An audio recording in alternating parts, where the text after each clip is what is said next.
Selon le cabinet McKinsey, les seniors vont générer 60% de la hausse de la consommation d'ici 2030 dans les pays industrialisés. Et ils consommeront de tout, de l'alimentation, de l'équipement pour leur logement, des transports, des loisirs. Les loisirs, c'est le pari de Culture et Compagnie, une entreprise créée il y a 12 ans par Eric Castelnau. À son catalogue, de la sophrologie, de l'art-thérapie, des conférences musicales et au programme aujourd'hui, le sentiment amoureux entre Bach et Rachmaninoff.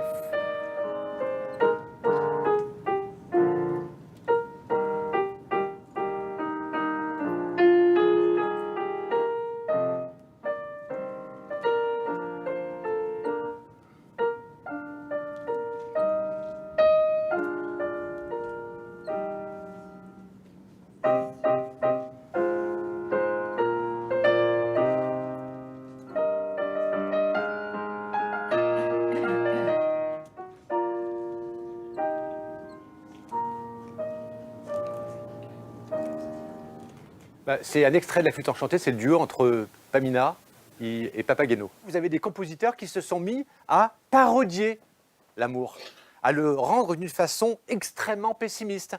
Je pense en particulier aussi à l'école de Vienne, un compositeur comme Berg. Mais monsieur, vous êtes exceptionnel.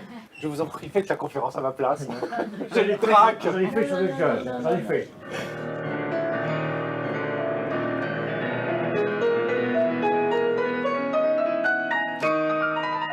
Je me demandais toujours comment les musiciens arrivaient à composer leur œuvre.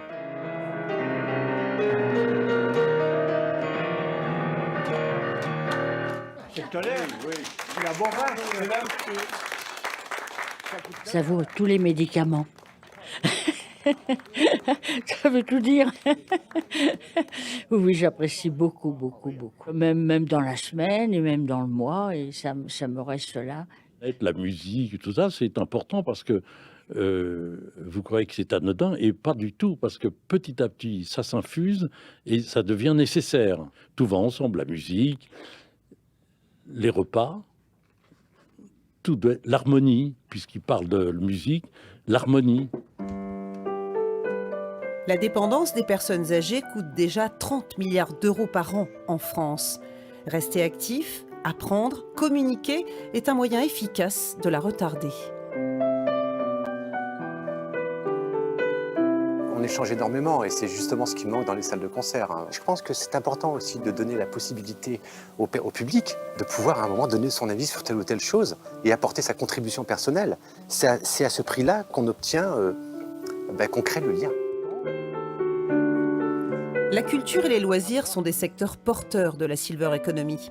La demande est en croissance, Culture et Compagnie aussi, plus 15% par an en moyenne depuis la création il y a 12 ans.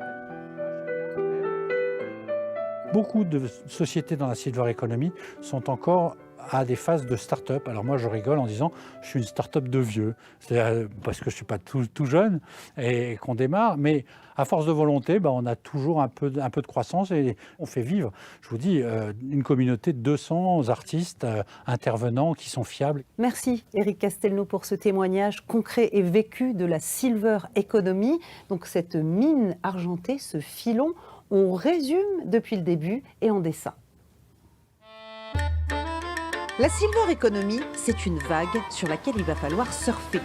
Une onde couleur argent, comme les cheveux de ces héros, les seniors.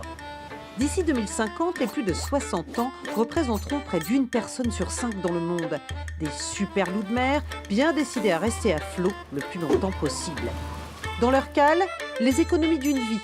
Un trésor qu'ils sont prêts à échanger contre des biens et des services destinés à garder le cap.